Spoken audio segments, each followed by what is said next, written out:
Hello guys, আজি হতা হইম দ্বারা তালগুলা লইবে তালগুলা হদি বাহাইলে কি ফাইতে হইব দে আর অতিরিক্ত বেশি যদি তালগুলা হেওলাইতে হইলে আর শরীরের মাঝে হন হন ধরনের সমস্যা কল দেখা দিব। এই বিষয়ে আরা আজিয়া বিস্তারিত হতা হইব। তাহলে এই বিষয়ে বিস্তারিত জানিবল্লা বলি আজি আর ভিডিও তুন ঘুরিয়ে বললা অনুরোধ করা যার। তাহলে আরা প্রথমে জানিয়ম দে তালগুলা হাইলে কি ফায়দা কলইব দে এই বিষয় আরা জানিয়ম।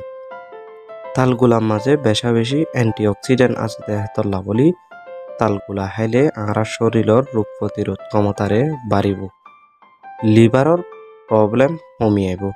তালগুলার মাঝে বেশা বেশি vitamin C, vitamin B complex আছে দেহতল্লা বলি আরা শরীরের মাঝে পানির তিরাস বেশি লাগাইব আর হইলে আরার মুখর রুচি বাড়িব।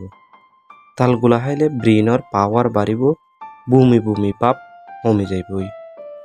যে মা অকলতুন গর্ভ অবস্থায় বমি বমি ভাব দেখা দে তারা যদি তালগুলা খাইয়ে দইলে তালগুলা খাওয়ানোর কারণে বমি বমি ভাব কমে যাবে। আর তালগুলার মাঝে বেশা বেশি অ্যান্টিঅক্সিডেন্ট আছে দেহতল্লা বলি ক্যান্সার মতো বড় বড় রোগকল প্রতিরোধ করিব। তালগুলা হদি দাঁতর স্বাস্থ্যল্লা বেশা বেশি ভালো, বেশা বেশি ক্যালসিয়াম আছে ইয়ানল্লা বলি। তালগুলার মাঝে বেশা বেশি ক্যালসিয়াম আছে ইয়ানল্লা বলি আর হাড্ডি আর শরীরের ফিগারে বড় করিব। অনে যদি নিয়ম মানি তালগুলা হাই অন্ধ যদি হইলে অনতুন এনিমিয়া নামক রূপকল কমে যাইব, রাতকানা রোগ নইব। তাহলে এখন আরা জানিয়ম দে অতিরিক্ত যদি তালকিও হাই বেলার দইলে কি ধরনের সমস্যা করব।